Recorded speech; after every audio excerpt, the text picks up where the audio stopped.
You can bet your bottom dollar. Great programming coming up next on the Stewart Media and Entertainment Network. Stand by. Hold on.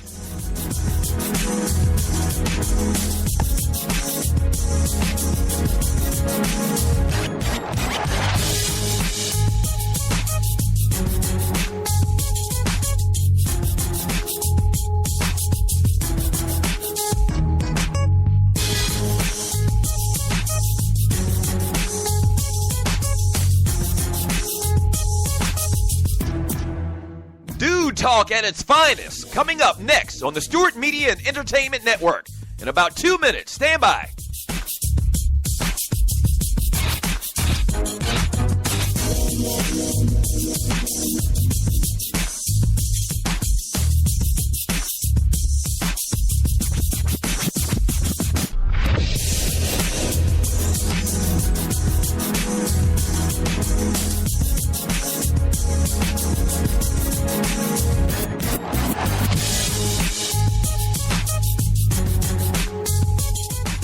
We know what guys are talking about. Stand by. A great show coming up next on the Stewart Media and Entertainment Network. In about 30 seconds. Stand by. Don't go away. Stop.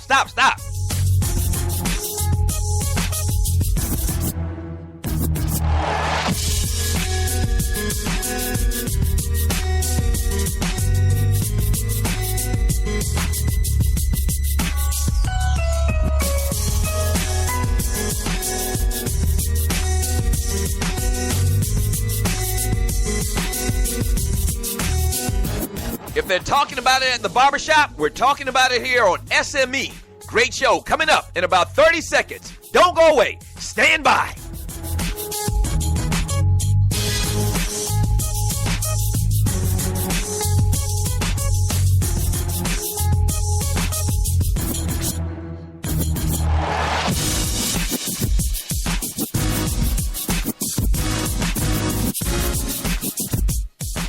It's time.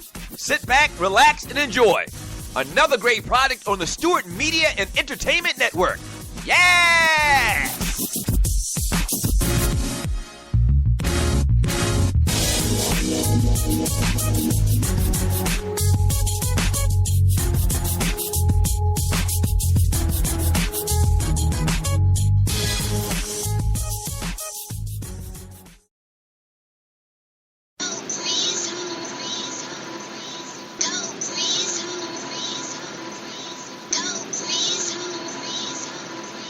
I'd like to welcome everybody to the Grizz, and of course, I'm your host, Rashad Grismore. I have a fun and a very exciting show for you today.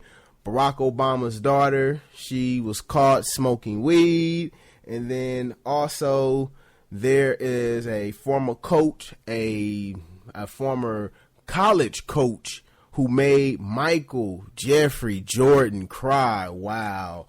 I would have loved to have been there to see a young prime, not even a young prime, but a young Michael Jordan just sit there and just cry. And then also, Mr. Stewart, I have two people who should be selected for a Boiled Peanuts Award. I have two people in mind.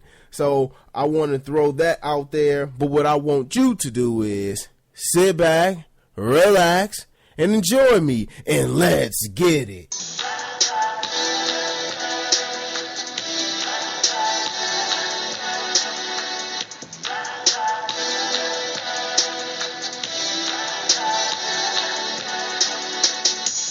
Thank you everyone out there for tuning in to Me The Grizz, however it is that you are tuning in.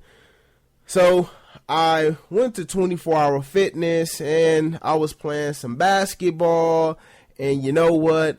I actually look good. Now, as far as basketball, that was my first love. I kind of figured around maybe, I would say in the second grade, I was like, you know what? Basketball is really not for me. I was going to a school called Encino. It's in Encino, California, and they would have something called the Junior Olympics, and I would do good in the track and field and throwing a little was a softball or baseball, whatever it was. I used to do good in that. But when it came to the basketball, yeah, I was like, okay, I suck. So, I'm at the gym and, I usually don't shoot the basketball because, that is just not a pretty sight. It really isn't. I shoot the ball. When I try to shoot a 3-point shot, sometimes the ball might go over the rim. Sometimes it's an air ball. I get really excited when I actually hit the rim. I'm like, okay, at least I didn't embarrass myself. So when I played, I actually did good. I made 6 points, but we was going 2s as 1s, 3s as 2s. So I actually did pretty decent. I was actually pretty proud of myself. But I can't sit there and say that I was proud of the United States. I wasn't proud of what they did out on the basketball floor. I didn't like it at all. They struggled to beat Australia. They won by 10 points. Come on now. That's reprehensible to sit there and struggle against Australia. Here's my thing. I don't care about the fact that they have a few players who play in the NBA. Patty Mills. I don't care about that. And Matthew Dellavedova, a guy who couldn't even get off the bench when the Cavaliers won their championship. And Andrew Bogut. Come on now. I'm so upset that they actually struggled against that team. I'm not feeling that. I'm really not. But there's an individual out there who, this dude right here, when you talk about ignorance is bliss, he is the guy that represents that statement. He's that guy. He's emblematic and symbolic of that, and that's Kyrie Irving. He is the guy. Did you see that shot that he made? It looked like it was the same exact shot that he made on Steph Curry.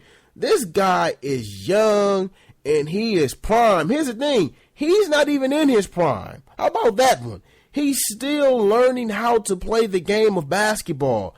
And when he retires and he really looks back at what he did in that NBA Finals, he's going to say, man, I was crazy. Did I actually do that? I can't believe I actually did that. See, when you're young and you're fearless, so you don't know the importance of anything. It's when you start to get older is when you start really feeling the importance of whatever it is that you're trying to accomplish. This dude right here, he's an assassin. He's that guy. He's that guy that is like nothing phases him when it comes to the game of basketball. Carmelo Anthony, 31 points. He did what he was supposed to do. But I'm just upset that the United States of America allow a team like Australia to stay in the game. I don't care about that. You're supposed to dominate them. And then they allow Patty Mills to sit there and dominate. Come on, that can't happen. Seriously, I shouldn't have to see somebody like Klay Thompson guarding him. See, this is something that I spoke about when it came to Kyrie Irving, and I'm not blaming him. I'm just blaming the guards, period. Somebody has to take on that challenge. Remember when Kobe played in the Olympics, Kobe was like, you know what? There's so much talent around me. I'm going to be the defensive stopper for whatever guard comes my way. Whatever is their top guard, whatever guard has played in the NBA and they decide that they want to play for their particular country, that's okay. But here's the thing. You have to see me. See, that's Kobe Bryant. He flipped the script. See, Kobe's a scorer. We all know this. Kobe is an assassin. He don't play no games. But he flipped it. He said, you know what? I don't need to score the basketball. I have LeBron. I got KD. I don't need to do this. I got Carmelo. I don't have to do this. The only thing that I need to do is stop these other guys. And somebody, and I'm not singling out Kyrie Irving, but someone has to, other than Klay Thompson, has to sit there and take on a challenge of locking down any of these point guards. Patty Mills, if not for the San Antonio Spurs, is a mediocre basketball player. With the Spurs, he's actually decent. So you can't allow someone like him to sit there and ball out. That just can't happen. What he shot? He shot 68% from the field in the first half. That is unacceptable for the United States of America. I'm sorry. That's unacceptable. That cannot happen. And then it's like beating the dead horse. That's what it's like when I'm getting ready to say this. And for those of you who know who I am and you listen to my show, you know what I feel about big man. Now, DeMarcus Cousins, he got in foul trouble and, that kind of hurt them, but he needs to play a little bit more. See, if he plays a little bit more, things like this doesn't happen. Why? Because he's so dominant. Andrew Bogut should not be able to stop this dude. This dude is just too dang big, and I'm not going to say he's dominant, but he's one hell of a basketball player. See, anytime you have somebody like DeAndre Jordan on the Olympic team, that's a huge problem. There's no way in the world that somebody like DeAndre Jordan should be on anybody's team. Well, I'm talking about at least an all-star type team like this. He can't do anything but block shots and rebound. And then they gave up offensive rebounds too. See, remember when, was it the Redeem team, when people were saying who would win out of this team compared to the 1992 Dream Team? And people, they pick and they choose. My whole thing was, I'm going to go with the 92 team. Why? You have Carmelo, you have, who else? Patrick Ewing. I think Hakeem Olajuwon was on that team. So you had so many different post players. You had guys where, let's just say, hypothetically speaking, if MJ was struggling, you can throw that ball into the post. And then here's the thing about when you play in the post.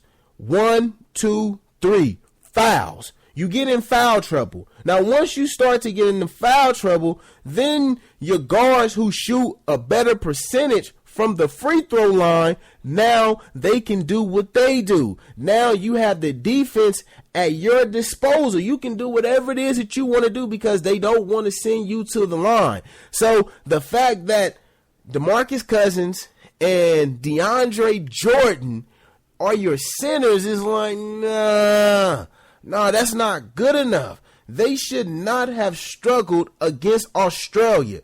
Under no circumstances should they have struggled. If they do run into each other again, from what everyone is saying, that this is the team that's going to give them problems, the United States, they should look to beat them by 30. This is the best that Australia can play. They can't play any better than this. They can't play. Like, I caught the game, I would say, somewhere, like I got back from the gym, like I saw it at the beginning of the fourth quarter. And when at the end of the game, I looked up and it said at halftime, because they have the points broken down by quarter. And I seen at the end of the second quarter that the United States was down. I was like, what? Well, hold up. Like, seriously, run that one back one more time, please. You're trying to tell me that you're down to Australia? Like, no, that's not cool. And if not for Kevin Durant, if not for Carmelo Anthony and Kyrie Irving, I don't know what would have happened. I really don't know. This victory wasn't a good victory. It really wasn't. They need to go out there and they need to dominate. They don't need to have games like this against the type of talent. It's not like you have those certain teams that they go up against and they have that continuity.